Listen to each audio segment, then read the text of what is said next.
Evangelijoje ištraukoje, kurią medituojame, skaitome, kad Jėzus verkia, jis verkia dėl mirusio draugo. Tačiau jo verksmas yra kitoks nei kitų ten esančių.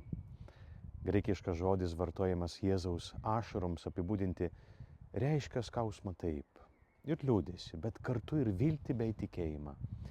Tai tarsi ašaros žmogaus, kuris išvyksta dirbti į užsienį. Žinai, kad artimojo ilgėsies, bet žinai ir tai, kad jį vėl pamatysi. Gedulas turi būti išgyvenamas su pagarba.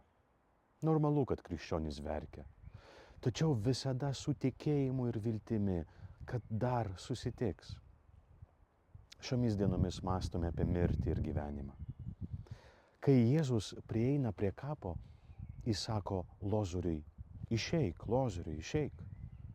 Ir Lozorius išeina, visas apvyniotas drobulėmis.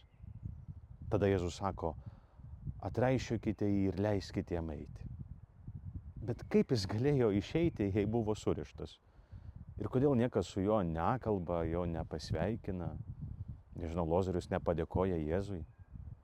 Matome, kad šis pasakojimas yra daugiau nei istorija. Tai pamoka kiekvienam krikščioniui. Nuo mūsų priklauso, koks yra mūsų santykis su mirusiaisiais. Jei laikome juos tik mirusiais, jei gyvename taip, lyg jų nebebūtų, tuomet ir mūsų ryšys su jais tampa miręs, uždaras, be gyvybės. Bet jei leidžiame jiems gyventi su Dievu, jei tikime, kad jie džiaugiasi naujų gyvenimų, jei nepasiduodame netikėjimui, tuomet gali gimti tikra bendrystė ir su jais.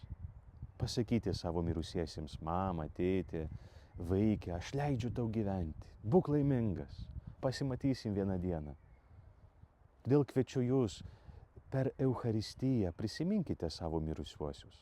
Nes per šventąsias mišias jie yra ten, su Dievu, jie džiaugiasi su juo.